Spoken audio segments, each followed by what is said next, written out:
Pues bienvenidos. Bienvenidos a lo que es el principio, el primer acto o el pistoletazo de salida, o como queramos llamarlo, a los actos con los que vamos a intentar conmemorar los 50 años del Club de Amigos de la UNESCO. Quería decir que queremos hacer un acto de presentación muy breve, porque pensamos que el interés está en el encuentro. Este ha sido siempre un lugar de encuentro. Una compañera a la que entrevistaba hace poco decía que lo que sintió cuando entró en el club es que entraba en un espacio de libertad. Y yo creo que ese espíritu del espacio de libertad es quizás lo más importante que se ha seguido manteniendo. Y por eso creo que lo mejor es que utilicemos el espacio para hablar, para comentar, para ver las fotos, para meternos unos con otros, para decirnos qué viejo estás, para decir a que no te conozco, pues oye, no, ya no sé quién eres, y en cualquier caso para convivir. 50 años dan para mucho, no os voy a explicar, porque luego Rafael Jerez Mir hará una breve exposición de lo que ha sido el club en estos 50 años, porque seguramente todos lo sabéis. Pero yo sí quería decir que durante los años de la dictadura fue sin duda el centro cultural de cultura antifranquista más importante que hubo en el país, y que posteriormente, con unas dificultades que ya no eran las de la represión directa, sino las del olvido, la desidia y el abandono de una sociedad tan alienada como la que vivimos, ha seguido peleando por seguir aquí, y aquí está 50 años después. Primero vamos a ver un breve documental o una breve obra audiovisual que ha hecho José Luis Galán, y que es una especie de indagación alrededor de los orígenes del club a través de las declaraciones, de las palabras de algunos de sus miembros más destacados. Después hablará brevemente también Rafael, y luego el pastor que está por aquí, que cantó por primera vez en el año 74, me parece, aunque él no se acuerda, y que luego le prohibieron cantar en el homenaje a León Felipe del año 77, que también organizaba el club, en la que fue probablemente la última prohibición de esa dictadura agónica que hubo después de la muerte de Franco, antes de la última prohibición cultural que hubo en este país. Y después, pues oye, a charlar, a tomar una cerveza, una copa de vino o un vaso de agua, que también se puede tomar. Así que, si os parece, comenzamos con ese breve documental. Muchas gracias de nuevo por haber venido. Salud.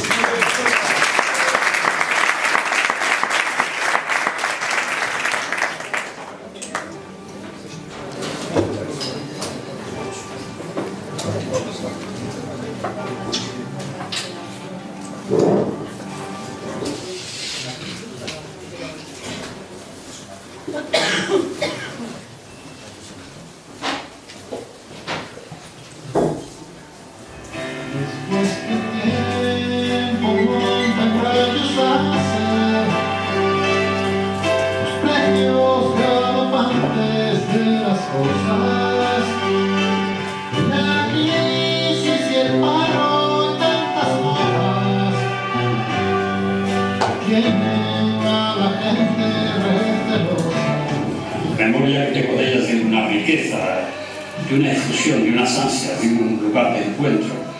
Y digo de encuentro y de reencuentro de gentes que habían pasado a lo mejor por las cárceles o perseguidas con dificultades, han reconocido a la UNESCO, tienen clubes, hay la revista El Correo de la UNESCO, a lo mejor podemos montar una asociación, y poco a poco se va creciendo un grupo. Me dejaron un tanto estupefacto los 10 o 12 compañeros que se presentaron allí, en Santa María de la Cabeza, 114. La necesidad de un franquismo, de abrirse paso, de ser reconocido en Europa, comenzó un periodo que ya no podía vivir nadie en aislamiento. Su paso a Naciones Unidas, cómo reconoce la UNESCO, y cómo al reconocer la UNESCO se vio obligado a reconocer aspectos de la UNESCO, como es la iniciativa que toma un grupo. No se constituyó en el 1959 y estuvo dos años inoperante. Y entonces se celebró una asamblea que permitió superar el problema que creaban los que habían fundado el Club de Amigos Heroicos. Porque la gente que había hecho la solicitud era gente que le ofrecía garantía. Era Luis Rosales, el poeta, el granadino, que era presidente, me parece, o vicepresidente, Primitivo de la Quintana, que formaba parte del consejo privado del rey de Don Juan de Estoril. Lo inaudito era que eso se estuviera dando en un momento todavía de abierta y segura persecución franquista, donde cualquier manifestación era llevada todavía a las cárceles y a los tribunales. Cuando la UNESCO que nace en circunstancias excepcionales, ¿no? Y gracias al apoyo de los compañeros de Madrid, de la Taibo, todos ellos nos animan. Empecé a tomar contacto pues, con personas que había en Orihuela, en Elche, en Elda, en Alcoy, en Alicante. Los de Alcoy y los de Alicante trabajaban fundamentalmente en el club de...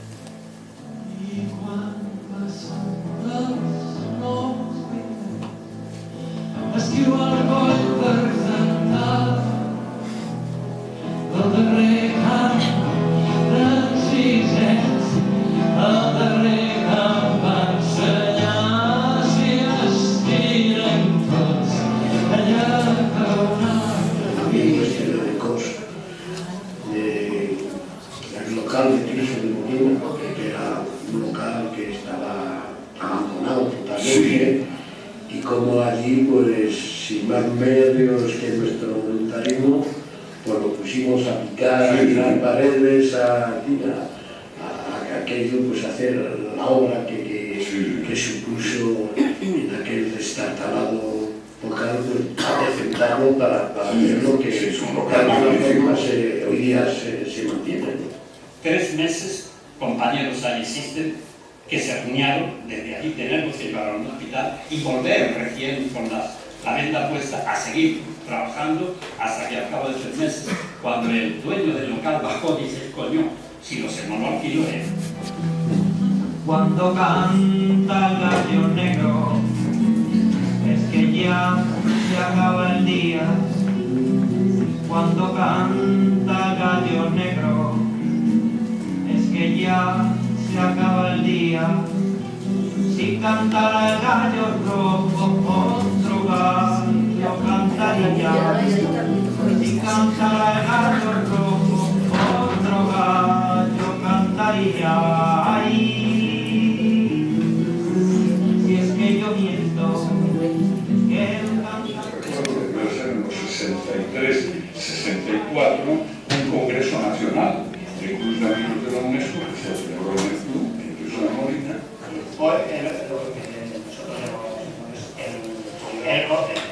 No el congreso, sino la reunión de comisiones preparatorias. Exacto, eso es. Somos como la humilla doma que cubre contra el tiempo la sombra del hogar. Hemos perdido en nuestra historia canciones y caminos en duro batalla. Y a partir de ese momento, el club se convirtió un poco en el centro de encuentro de toda aquella gente que mostraba preocupación, interés por las cosas políticas, sociales, culturales, etc. Y tuvo una repercusión realmente importante en Madrid y en España, hasta el punto que la Dirección General de Seguridad en un momento dado bloqueó la posibilidad de crear nuevos grupos.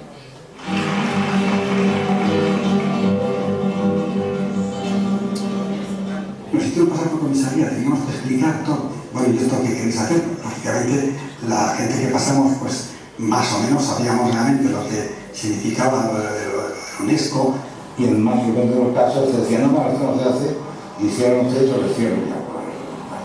Soy el representante del gobernador, y yo, por favor, y que no se veía todo. ¿Hago todo lo que le da gana? Y al momento viene a los grises ahí, invadiendo el club. Eso salió en todo el mundo, esa noticia. El estado de excepción declarado el cierre del pluralismo de la UNESCO y de elección de los miembros de la directiva. En esas horas estuvimos en contacto telefónico directo con la UNESCO y le dijimos que estaban siendo detenidos los miembros del comité. El director general, con quien fuese de allí, se puso a hablar con el embajador español, el representante de España ante la UNESCO. Y entonces le dijeron que no nos preocupásemos, que no iban a continuar las detenciones. Sí continuaron los compañeros que estaban en la cárcel hasta que se acabó el estado de excepción.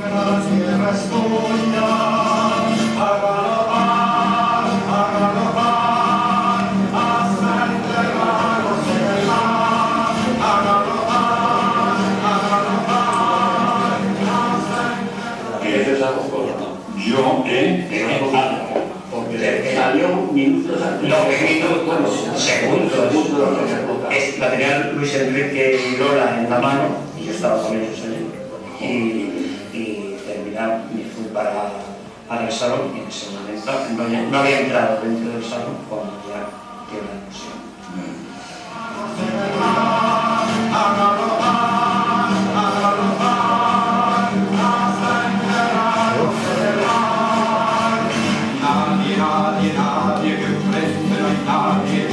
Nadie la muerte si va en su montura.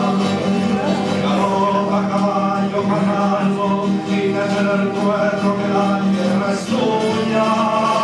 A galopar,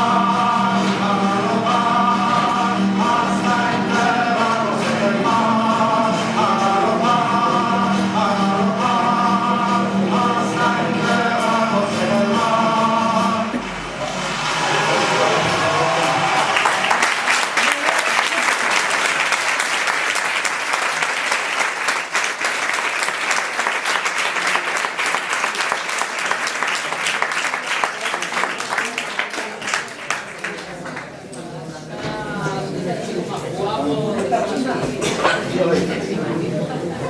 Bueno, pues después de este, aunque breve, yo diría que completo repaso a esa historia, a esa etapa histórica del CAUN, vamos con los presidentes, con el presidente, que siempre es el que le pone el toque debidamente respetable y digno a Rafael Jerez Mir, nuestro presidente desde hace un año aproximadamente.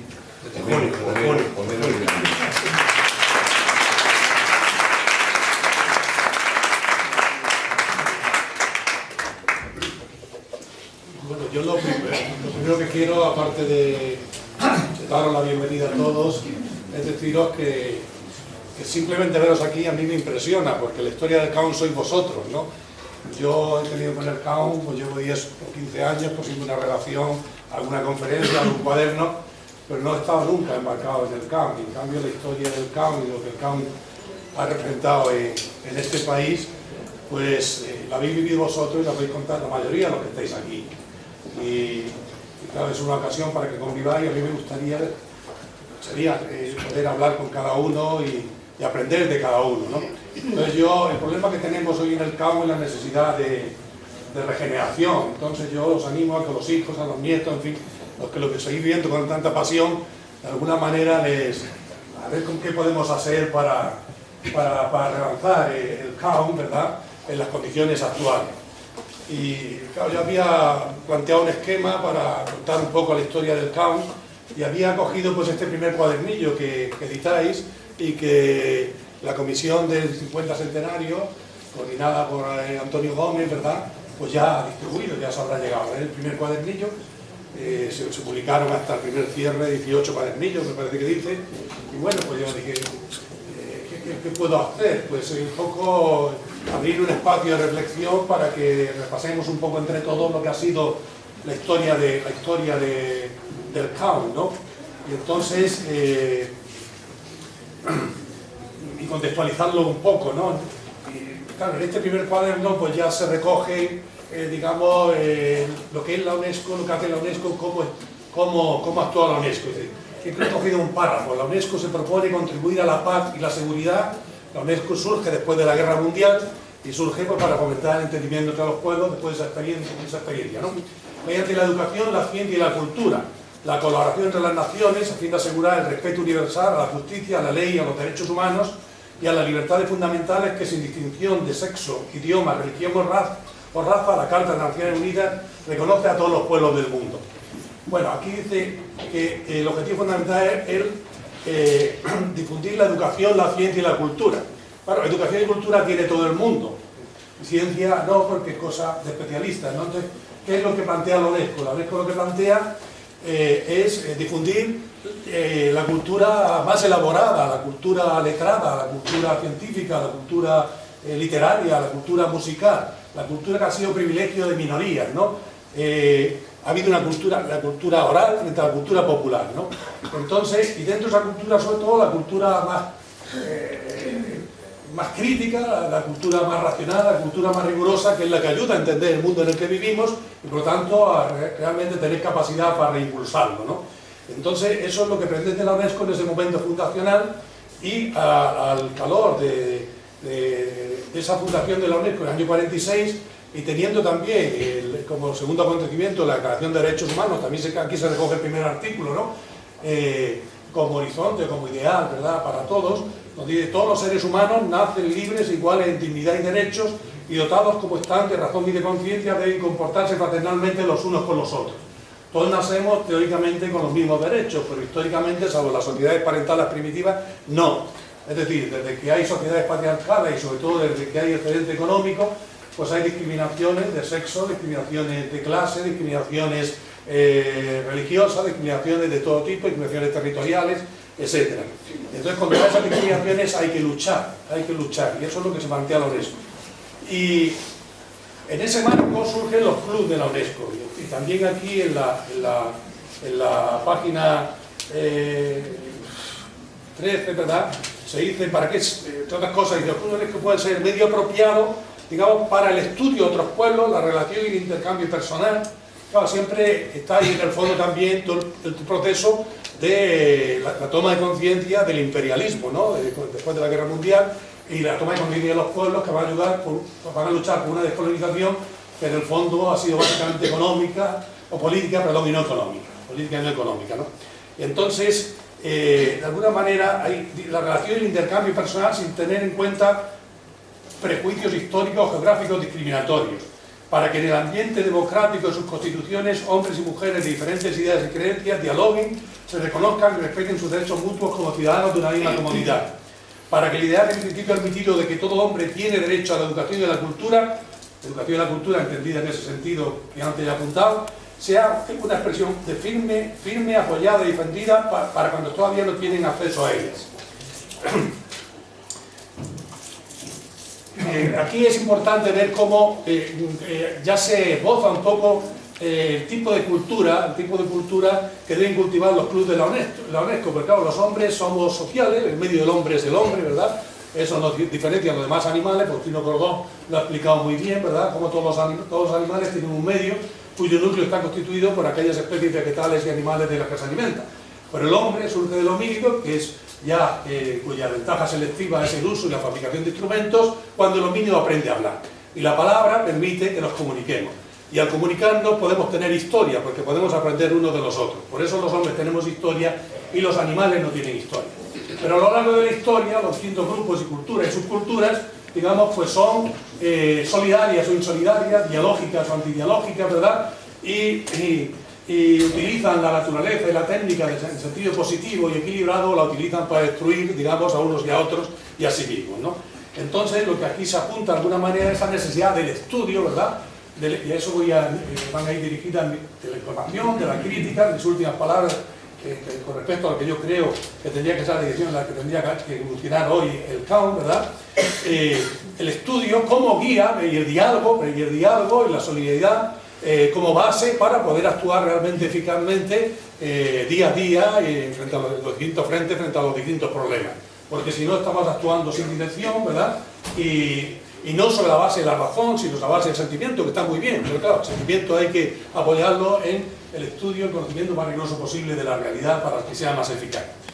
Bueno, y luego había pensado esbozar rápidamente, lo conocéis los detalles, aparte aquí se ha visto, ¿no?, cómo los viejos socios, bueno, los viejos socios con mucha experiencia, con una larga vida, tienen muchas cosas que contar, saben mucho del CAU, como sabéis la mayoría de vosotros, que sois también socios de muchísimos años, ¿no? Pero yo simplemente era repasar cómo el club surge también cuando España está cambiando. Se ha salido de la larga noche de 1839, 1850 y tanto, ¿verdad?, del predominio del terrorismo físico, la violencia física frente a los vencidos, y del terrorismo espiritual frente a todos, ¿verdad? Yo nací en el 43, pero algo de eso todavía me llegó, ¿verdad? Donde se intentó incluso volver a una nueva Edad Media. Los años antes de que se produjera el giro en la Primera Guerra Mundial, la Iglesia soñaba con que aquí íbamos a volver a la Edad Media, ¿no? Eloy Terrón, que ha sido mi maestro, yo tuve que tener la suerte de conocer a los grandes maestros, ¿verdad?, que son Cordón y Terrón, ¿verdad? He buscado entre los filósofos, yo soy de filosofía, doy de sociología, todos los congresos a conocer, y las dos personas más interesantes que encontré pues son ellos, y bueno, he tenido la suerte de disfrutar, como vosotros, que también son socios del CAM, de su amistad y de su pensamiento, ¿no?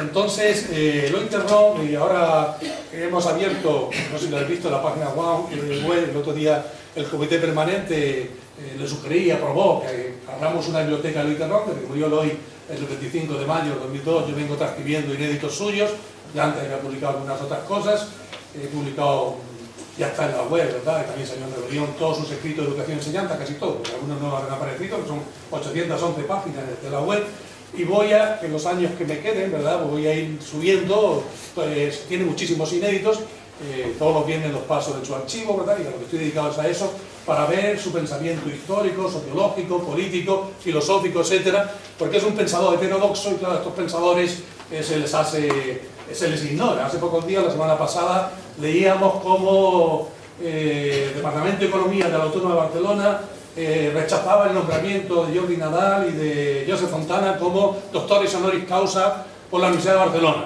porque no eran economistas, son los grandes historiadores de la economía, pero la economía hoy es macroeconomía matemática, puramente formalista, entonces no son economistas. Los compañeros del departamento se niegan a que estos dos grandes figuras del pensamiento español y de la economía sean doctores honoris causa. Esto es normal. A Agustino Cordón se le propuso también nombrar doctor honoris causa por la Universidad de Vigo, automáticamente todos los biólogos que nunca hicieron ciencia biológica, hasta que fue rentable hacer no ciencia, el tipo de ciencia oficial que hoy se hace, le ignoraron, y en cambio la revista Occidente publicó toda la ciencia biológica hasta los años 70, cuando nadie hacía ciencia aquí, ¿no? En IBIS, en IVA, en FIBE. Entonces, también allí rechazaron que fuera nombrado doctor honoris causa. Bueno, entonces, digo que estábamos saliendo de eso, y son las circunstancias de los años 50, ¿verdad?, cuando pasados esos años, que son también los años del extrapelio, que son también los años de la acumulación intensiva del capital sobre la base de explotación de los jornaleros. Los jornaleros y la clase obrera son los grandes perdedores de la guerra, ¿verdad? Pues entonces empiezan a emigrar a las periferias de las ciudades, ¿verdad?, y empiezan y luego al extranjero, al mismo tiempo empieza a desarrollarse el turismo, y al mismo tiempo el capital acumulado por los agricultores, digamos, empiezan a invertir en la industria, empieza un proceso de desarrollo y de complejización de la sociedad, en la que entonces éramos adolescentes o jóvenes, pues íbamos intuyendo lo que iba pasando. Pero claro, el régimen se cierra políticamente, yo estudié en Madrid del 64 al 87, los comunes en Granada, entonces el régimen se cierra políticamente, y entonces cuando surge el CAO, y en el CAO se produce pues esto que nos han contado, y vosotros sabéis mejor que nadie, que es esa fusión entre el ciudadano común, las clases populares, los obreros, los empleados, digamos, y los intelectuales. Yo solía decirle a mis alumnos para que entendieran cómo intelectuales han sido siempre una minoría, como en 1500 en Castilla, con 40.000 habitantes, había 45.000 universitarios. Y en 1950, en España, con 28 millones de habitantes, había 50.000 universitarios. Es decir, que los universitarios, los profesionales del pensamiento han sido siempre una minoría, al servicio, salvo excepciones, de la clase dominante. Entonces surge el CAM, y el CAM va a tener un enorme protagonismo político, en función de esa confluencia de intelectuales y del público que necesita, digamos, pensar, que necesita hablar, que necesita enfrentarse y comentar lo que está ocurriendo delante, y que exige las libertades políticas, y vienen los cierres, viene la represión, y lo que todos sabemos, y así se llega hasta los años 80. En los años 80, ¿qué pasa? Pasa que España entra en un desastre, aprovechando también los capitales y las inversiones del capital extranjero y las divisas de los turistas y de los inmigrantes, etcétera, digamos, el capitalismo se desarrolla. Terrón dice, defiende y profunda que la sociedad anterior a la guerra civil no era una sociedad capitalista, él le llama sistema terrateniente, porque la clase dominante era la clase, los grandes propietarios de la tierra y el capital financiero. La burguesía industrial, aparte solo se desarrolló más en los años 20, pero estaban 4 o 5 puntos del territorio donde era intensivo, pues estaba subordinada a los intereses y esto con el apoyo de la oligarquía militar y la élite eclesiástica, pues bloqueaba la reforma. Entonces, ahora viene el capitalismo a tope, industrial, a los servicios, el capitalismo súper maduro, ¿verdad? Y viene la dominación burocrática. Es decir, por un lado, la gente mejora sus condiciones materiales de vida, ¿verdad? Y al mismo tiempo nos sumergimos todo en la economía del consumo por el consumo, del money, money, money, como dice Marx ya en 1845 los manuscritos, ¿verdad? Y por otro lado, se desarrolla tremendamente el sistema escolar.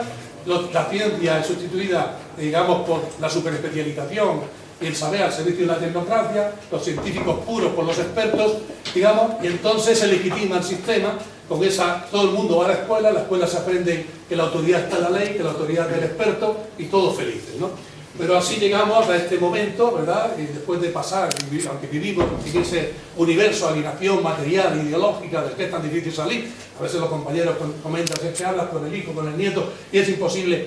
Es decir, es así, pero claro, el mundo, por otro lado, se encuentra en un momento también decisivo, en momento de crisis, no solo del capitalismo, una nueva crisis de superproducción, una crisis de civilización, una crisis mundial, una crisis ecológica, una crisis de la especie. Y hay que suponer que aquí o allá, de alguna manera, los hombres van a responder y van a tomar, digamos, su destino por sus manos, ¿verdad? Y de alguna manera el futuro sigue siendo socialismo o barbarie.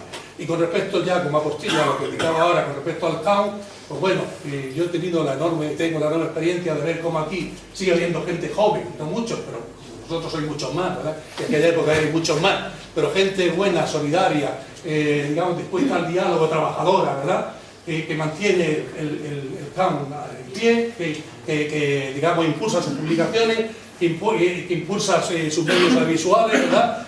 Pero el CAUN necesitaría, digamos, realimentarse, ampliarse, redinamizarse.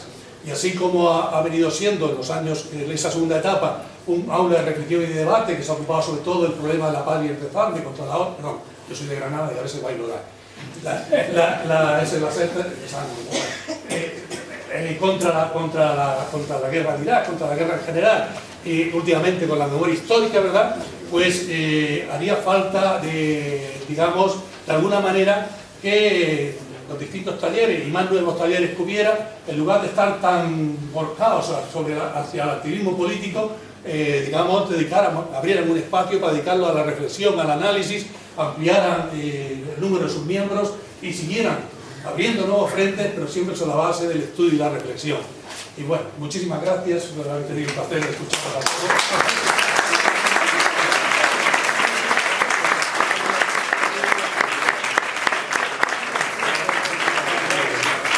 Movimiento artístico y cultural en este país, con el que el club estuvo íntimamente relacionado porque nacieron al mismo tiempo y porque los socios del club eran el público natural, los oyentes naturales de las canciones que hacían los cantantes de aquella época fueron los cantautores. Aquí se cantó mucho.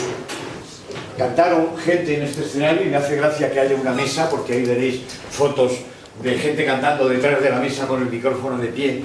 Pues a mucha gente, algunos de ellos están aquí esta noche, no les voy a denunciar públicamente porque están muy mayores y no los reconocerías. Así que vamos a quedarnos con estas canciones. Luis Pastor va a hacer lo que pueda con este público tan difícil y luego pasaremos a charlar un rato.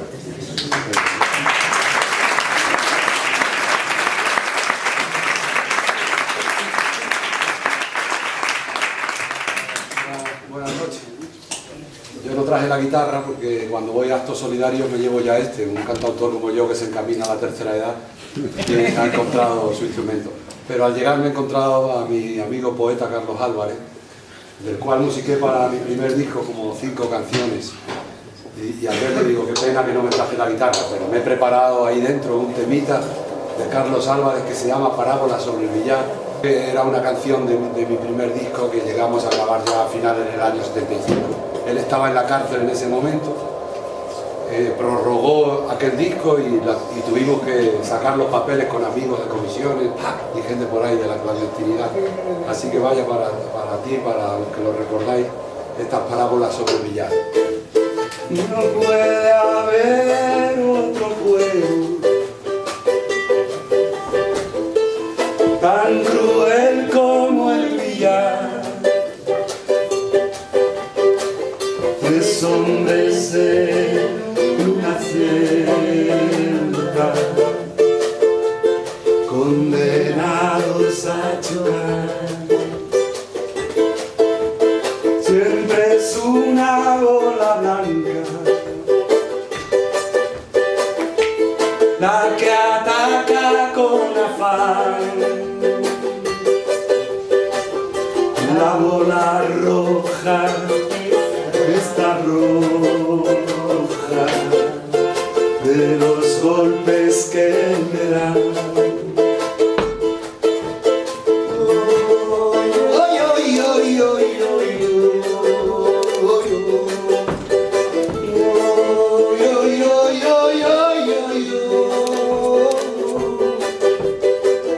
Hay bola roja de sangre que nunca quiere atacar. Hay blanca bola de miel que la ayudas a olvidar. Se me ha olvidado, ¿no?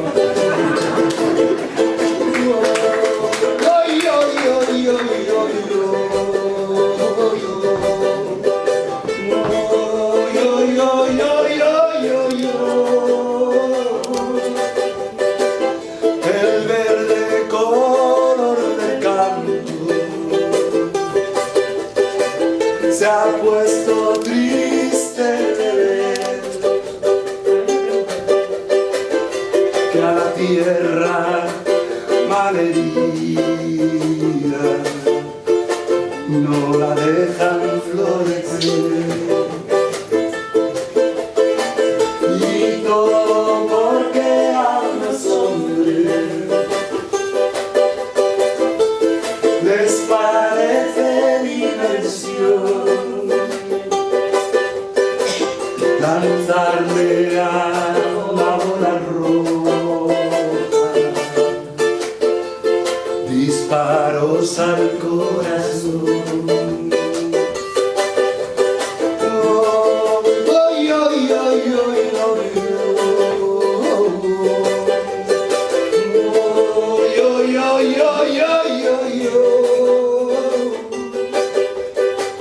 No puede haber otro juego tan cruel como el billar. Tres hombres en una celda condenados a chocar.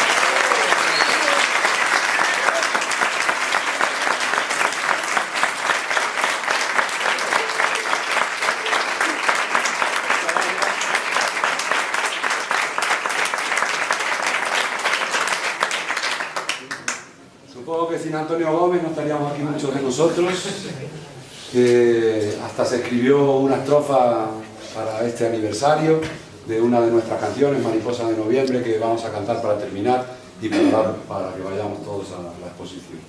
Así que aquí estamos, somos los de siempre, caras nuevas pocas, pero bueno, ya vendrán otros tiempos y otras personas y otros jóvenes, entonces ya les tocará también a ellos. La voz de mi corazón es un pájaro que canta, gorrión del pueblo cantó. Como fue Violeta Parra, su nombre color y flor, su apellido de uva y vino, del canto de su dulzor, al dolor de su destino, mariposa de noviembre, violeta de mi jardín, un racimo de canciones de tu parra yo cogí, mariposa de noviembre, parra de muchas canciones, violeta, voz y guitarra de todos los corazones. La voz de mi corazón es un pájaro contento, jilguero de la emoción, que bebe del sentimiento. La voz de mi corazón es un pájaro que canta, alma que vuela en la voz, paloma de la palabra, mariposa de noviembre, violeta de mi jardín, un racimo de canciones de tu parra yo cogí, mariposa de noviembre, parra de muchas canciones, violeta, voz y guitarra de todos los corazones. La voz de mi corazón es un canto de cigarra del coro de tantos pueblos que viven sin esperanza. La voz de mi corazón lanza un canto de alegría, 50 años del campo, tantas luchas, tantas vidas, mariposa de noviembre, violeta de mi jardín, un racimo de canciones de tu parra yo cogí, mariposa de noviembre, parra de muchas canciones, violeta, voz y guitarra de todos los corazones.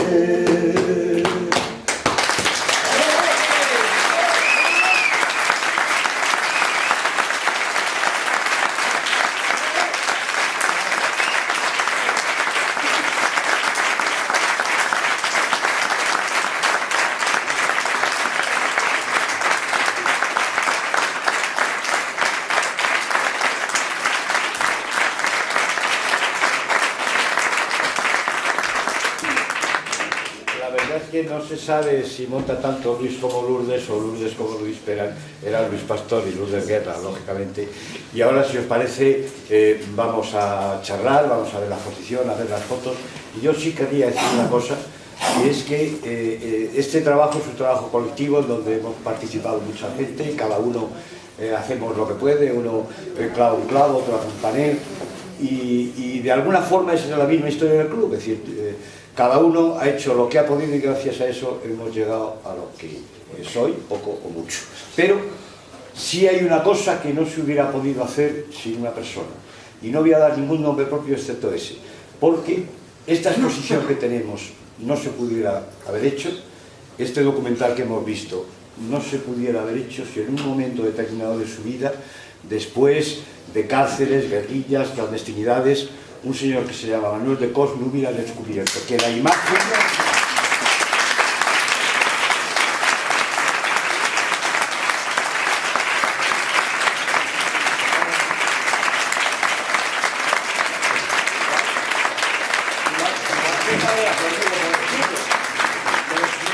esto no hubiera posible porque él pensó que la imagen era la mejor forma de dejar fijados los momentos de la historia. Y yo creo que los momentos de la historia de este club están hoy fijados en las paredes gracias a Manuel de Cos, y ahí está todo este